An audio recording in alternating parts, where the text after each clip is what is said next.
आज हम लोग इंडियन पॉलिटी के संसद चैप्टर पढ़ेंगे।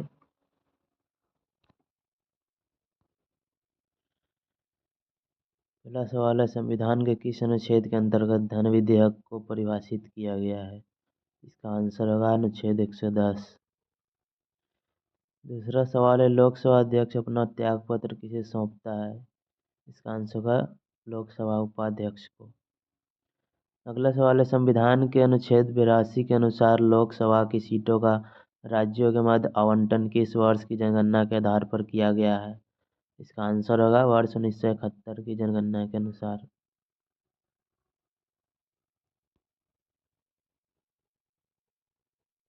भारत में लोकसभा का अध्यक्ष लोकसभा सदस्यों में से ही चयनित किया जाता है। राज्यसभा की एकांकिक शक्ति के अंतर्गत कौन सा अनुच्छेद आता है? इसका आंसर होगा अनुच्छेद 249। संविधान की चौथी अनुसूची किस प्रकार के प्रावधान है? इसका आंसर होगा राज्यसभा में स्थानों के आवंटन से संबंधित। अगला सवाल है, भारतीय संविधान के अंतर्गत संसद के सदस्यों के विशेषाधिकारों तथा उन्मुक्तियों को कौन सा ऐसा प्रावधान निर्धारित करता है? इसका आंसर होगा अनुच्छेद 105।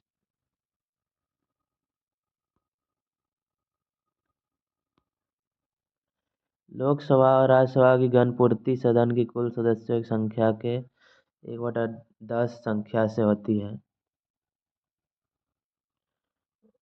राज्यसभा का सदस्य बनने के लिए न्यूनतम आयु 30 वर्ष निर्धारित की गई है। संसद के किसी सदन का अध्यक्ष उसका सदस्य नहीं होता है, राज्यसभा का। भारतीय संविधान का कौन सा अनुच्छेद संसद को अंतर्राष्ट्रीय समझौतों को लागू करने के लिए विधि निर्माण करने की शक्ति प्रदान करता है? अनुच्छेद 253।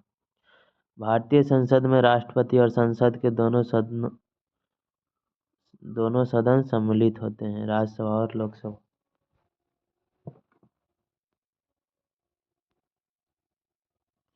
लोकसभा में राज्यवार सीटों का आवंटन वर्ष 1971 की जनगणना पर आधारित है। यह निर्धारण 2026 तक ही तथावत रहेगा।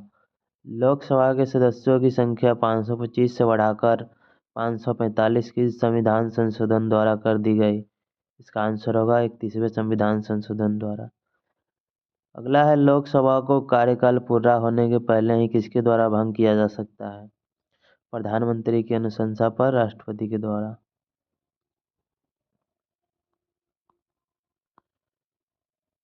अब है संसद से संबंधित कुछ प्रमुख अनुच्छेद। अनुच्छेद 79 में है संसद का गठन। अनुच्छेद 80 है राज्यसभा की संरचना। अनुच्छेद 81 में है लोकसभा की संरचना। 82 में है प्रत्येक जनगणना के पश्चात पुनः समायोजन। 83 है संसद के सदनों की अवधि। 84 है संसद की सदस्यता के लिए अर्हताएं। 85 है संसद के सत्र सत्रावसान एवं विघटन से संबंधित। 86 नंबर है राष्ट्रपति का सदनों को संबोधित तथा संदेश देने का अधिकार। 87 है राष्ट्रपति का विशेष संबोधन या अभिभाषण। 88 नंबर है सदनों के संबंध में मंत्रियों और महान्यायवादी के अधिकार। 89 नंबर है राज्यसभा का सभापति तथा उपसभापति।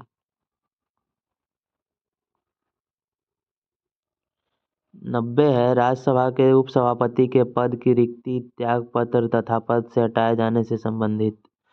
91 नंबर अनुच्छेद है सभापति के कर्तव्यों के निर्वहन तथा सभापति के रूप में कार्य करने की उपसभापति अथवा अन्य व्यक्ति की शक्ति से संबंधित है।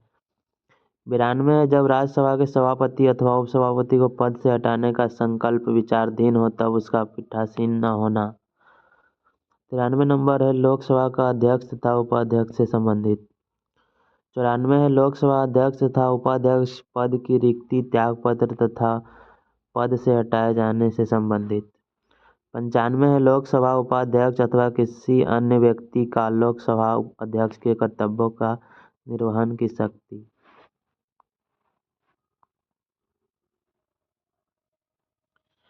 96 है जब लोकसभा अध्यक्ष अथवा उपाध्यक्ष को पद से हटाने का संकल्प विचाराधीन हो तब उसका पीठासीन न होना से संबंधित है। 97 अनुच्छेद है सभापति व उपसभापति तथा अध्यक्ष व उपाध्यक्ष के वेतन भत्ते। 98 है संसद का सचिवालय। 99 है संसद द्वारा शपथ या प्रतिज्ञान। 100 में है दोनों सदनों में मतदान रिक्तियों के होते हुए भी सदनों की कार्य करने की शक्ति तथा गणपूर्ति। 101 है स्थानों का रिक्त होना। 102 है संसद की सदस्यता के लिए निहर्ताएं। 103 में है सदस्यों की अयोग्यता से संबंधित प्रश्नों पर निर्णय। 104 है अनुच्छेद 99 के अंतर्गत शपथ लेने या प्रतिज्ञान करने से पहले आहर्त न होते हुए अथवा निर्हित किए जाने पर भी सदन में बैठने तथा मतदान करने पर दंड। भारत निर्वाचन आयोग संसद तथा विधानमंडल दोनों के चुनाव के लिए उत्तरदायी है।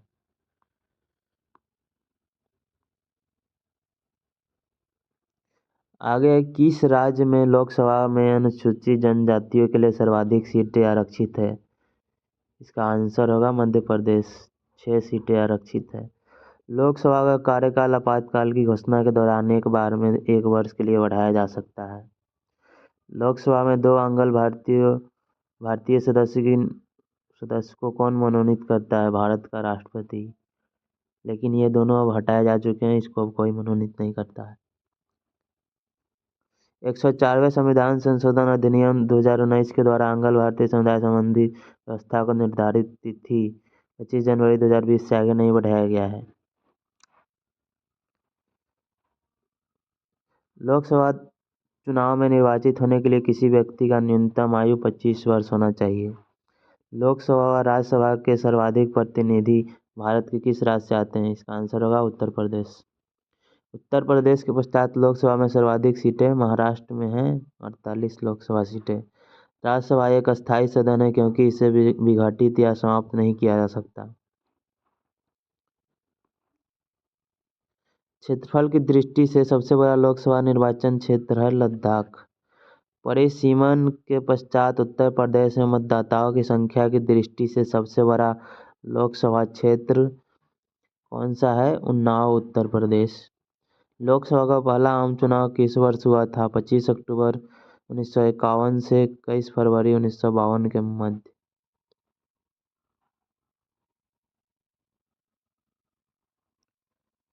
भारत की संचित निधि पर भारित व्यय। राष्ट्रपति के वेतन भत्ते एवं उनसे संबंधित अन्य व्यय। राज्यसभा के सभापति, उपसभापति, लोकसभा के अध्यक्ष और उपाध्यक्ष के वेतन और भत्ते। ऐसे ऋण या भार जिनका दायित्व भारत सरकार पर हो। उच्चतम न्यायालय के न्यायाधीशों के वेतन, भत्ते एवं पेंशन तथा उच्च न्यायालय के न्यायाधीशों के पेंशन। भारत के नियंत्रक एवं महालेखा परीक्षक का वेतन एवं भत्ते एवं पेंशन। ऐसे अन्य व्यय जो संविधान अथवा संसद द्वारा निर्मित किसी विधि द्वारा इस संबंध में भारित घोषित किया जाए।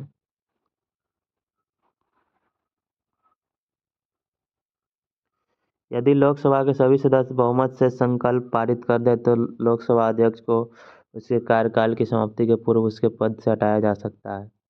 एक वर्ष में लोकसभा के कम से कम कितने सत्र बुलाए जाते हैं? इसका आंसर होगा 2।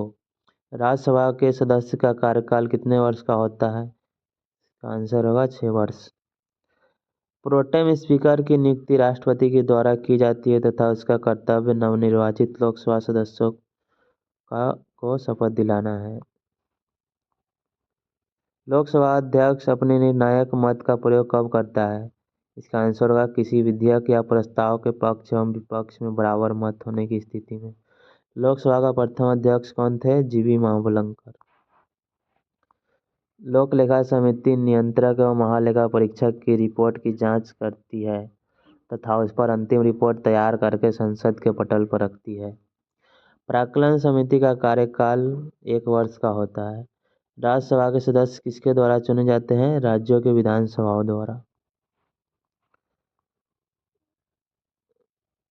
भारत का नया संसद भवन 28 मई 2023 को प्रधानमंत्री नरेंद्र मोदी ने नवनिर्मित संसद भवन का उद्घाटन किया। सेंट्रल विस्टा पुनर्विकास परियोजना के अंतर्गत निर्मित इस त्रिकोणीय आकार के 4 मंजिला संसद भवन का निर्मित क्षेत्र है 64,500 वर्ग मीटर। इसके तीन मुख्य द्वार हैं, ज्ञान द्वार, शक्ति द्वार और कर्म द्वार। इसमें राज्यसभा में बैठने की क्षमता 384 तथा लोकसभा में बैठने की क्षमता 888 है।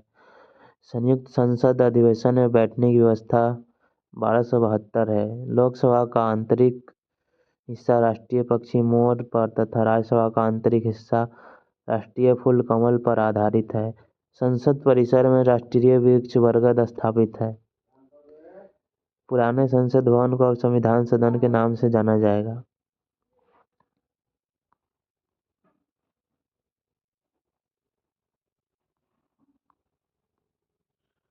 प्रत्येक वित्त विधेयक धन विधेयक नहीं होता, परंतु प्रत्येक धन विधेयक वित्त विधेयक होता है। आगे है विशेषाधिकार समिति में दोनों सदनों से कुल कितने सदस्य होते हैं। इसका आंसर होगा 25। लोकसभा से 15 तथा राज्यसभा से 10 सदस्य। संसद में सरकारी विधेयक मंत्री द्वारा, जबकि गैर सरकारी विधेयक मंत्री के अतिरिक्त किसी भी सदस्य द्वारा प्रस्तुत किया जा सकता है। राष्ट्रपति द्वारा राज्यसभा में कितने व्यक्ति मनोनीत किए जाते हैं। इसका आंसर होगा 12। राज्यसभा के लिए नामांकित होने वाली प्रथम अभिनेत्री कौन थी। नरगिस दत्त 1980 से 1986 तक। लोकसभा की प्रथम महिला अध्यक्ष कौन थी। मीरा कुमार 4 जून 2009 से 4 जून 2014 तक। राज्य विधानसभा में कोई भी धन विधेयक राज्य के राज्यपाल की संस्तुति के बिना या अनुमति के बिना प्रस्तुत नहीं किया जा सकता। धन विधेयक संसद के किस सदन में पुनः स्थापित किया जा सकता है। केवल लोकसभा में। अगला सवाल है, धन विधेयक राज्य विधानमंडल के किस सदन में प्रस्तुत किया जा सकता है। इसका आंसर होगा केवल विधानसभा में। अगला सवाल है, बजट की रूपरेखा किस विभाग के द्वारा तैयार की जाती है। इसका आंसर होगा आर्थिक विभाग। अगला सवाल है, करों और सरकारी कामकाज के निर्वाह में हुई अन्य प्राप्तियों से संघीय सरकार को प्राप्त होने वाला राजस्व किस निधि में जमा होता है। इसका आंसर होगा भारत की संचित निधि। आर्थिक सर्वेक्षण प्रतिवर्ष संसद में कब प्रस्तुत किया जाता है। इसका आंसर होगा आगामी वर्ष के बजट के प्रस्तुतिकरण से पूर्व।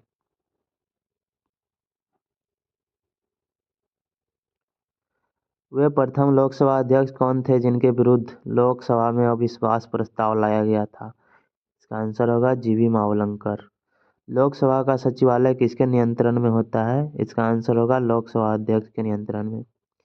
भारतीय राजनीतिक व्यवस्था में कौन सर्वोच्च है। इसका आंसर होगा संविधान। भारत की संसदीय प्रणाली किस मॉडल पर आधारित है। इसका आंसर होगा ब्रिटेन के वेस्टमिंस्टर प्रणाली पर आधारित है। कोई विधेयक धन विधेयक है अथवा नहीं, इसका निर्णय कौन करता है। इसका आंसर होगा लोकसभा अध्यक्ष। भारत की संचित निधि से धन निकालने के लिए संसद का अनुमोदन अनिवार्य है। लेखानुदान संघ सरकार को किस प्रकार की अनुमति प्रदान करती है। इसका आंसर होगा निश्चित अवधि के लिए भारत की संचित निधि से धन निकालने की।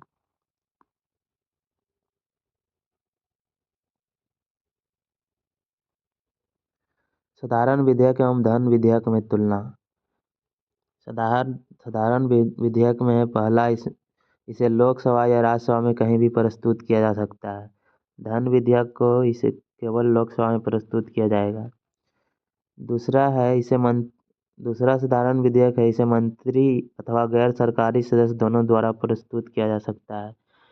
लेकिन धन विधेयक इसे केवल सरकार के किसी मंत्री द्वारा प्रस्तुत किया जा सकता है। तीसरा है साधारण विधेयक है, इसे सदन में प्रस्तुत करने से पूर्व राष्ट्रपति की अनुमति की आवश्यकता नहीं होती है। लेकिन धन विधेयक में इसे प्रस्तुत करने के लिए राष्ट्रपति की अनुमति की जरूरत होती है। साधारण विधेयक में है, इसे राज्यसभा द्वारा संशोधित या स्वीकृत किया जा सकता है और धन विधेयक है, इसे राज्यसभा द्वारा संशोधित या स्वीकृत नहीं किया जा सकता। साधारण विधेयक है, इसे राज्यसभा अधिकतम 6 माह के लिए रोक सकती है। धन विधेयक को राज्यसभा अधिकतम 14 दिन के लिए रोक सकती है।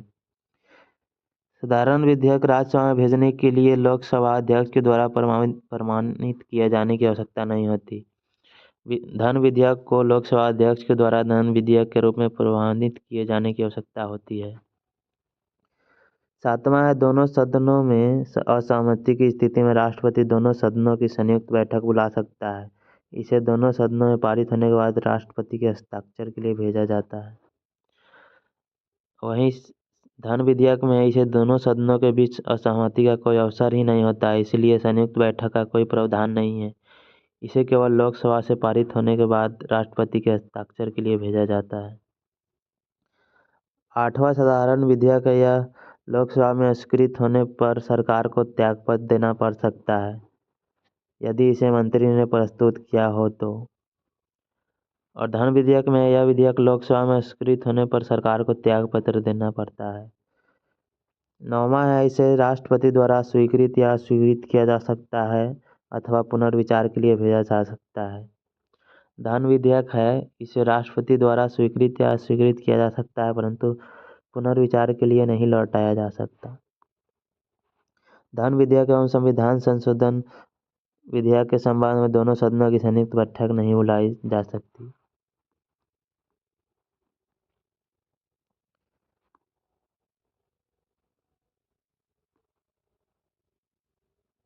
आगे है प्राक्कलन समिति संसद के किस सदन के सदस्यों द्वारा गठित की जाती है। इसका आंसर होगा लोकसभा सदस्य। कोई भी कानूनी विधेयक संसद के किस सदन में प्रस्तुत किया जा सकता है।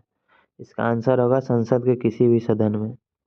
भारतीय संसद के दोनों सदनों की संयुक्त बैठक साधारण विधेयक तथा वित्त विधेयक दोनों के संबंध में हो सकती है।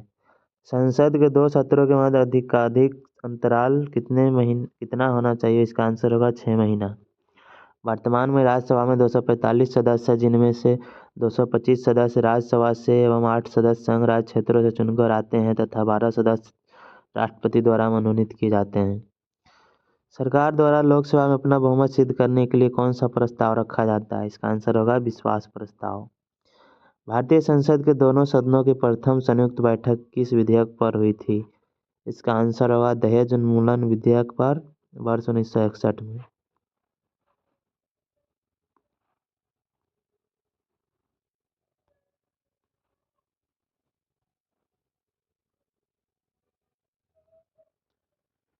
आकस्मिक निधि को राष्ट्रपति कैसे व्यय कर सकता है बिना संसद के स्वीकृति के।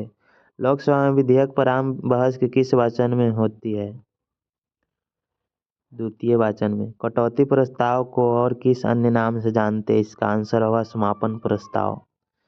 यदि कोई धन विधेयक लोकसभा द्वारा अस्वीकृत कर दिया जाए तो राज्यसभा में इसे अधिक से अधिक कितनी अवधि तक रोक सकती है। 14 दिनों तक।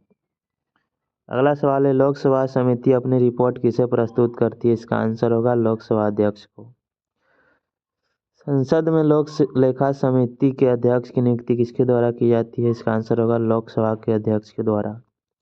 संसद या विधानसभा के किसी भी सदस्य की सदस्यता तब तक समाप्त समझी जाती है जब वह सदन को सूचित किए बिना लगातार 60 दिन तक अनुपस्थित रहता है। संसद राज्य सूची के किसी विषय पर कानून कब बना सकती है। इसका आंसर होगा यदि राज्यसभा ऐसा संकल्प पारित करती है तब।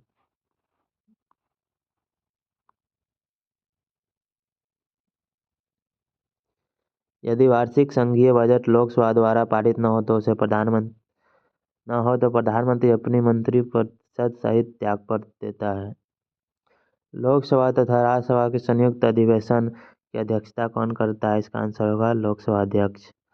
संसद की किस समिति में राज्यसभा की प्रतिनिधित्व नहीं होती। इसका आंसर होगा प्राक्कलन समिति। अंतर्राष्ट्रीय संधियों को भारत के किसी भाग अथवा संपूर्ण भारत में लागू करने के लिए संसद कोई भी कानून बना सकती है। इसका आंसर होगा बिना किसी राज्य की सहमति से। अगला सवाल है, किसी मंत्री के विरुद्ध विशेषाधिकार प्रस्ताव कब लाया जा सकता है। इसका आंसर होगा जब वह मंत्री किसी मामले के तथ्यों को रोकता है तथा तथ्यों का गलत वर्णन देता है। संसद द्वारा वर्ष 1989 में निर्मित कानून के अनुसार एक नागरिक के वयस्क होने की आयु कितनी है। इसका आंसर होगा 18 वर्ष। लोकसभा में शून्यकाल की अवधि अधिक से अधिक कितनी हो सकती है? इसका आंसर है 1 घंटे। संसद में स्थगन प्रस्ताव लाने का उद्देश्य सार्वजनिक महत्व के अति आवश्यक मुद्दों पर बहस करना है। भारतीय संसद की संप्रभुता किसके द्वारा प्रतिबंधित है? न्याय समीक्षा से।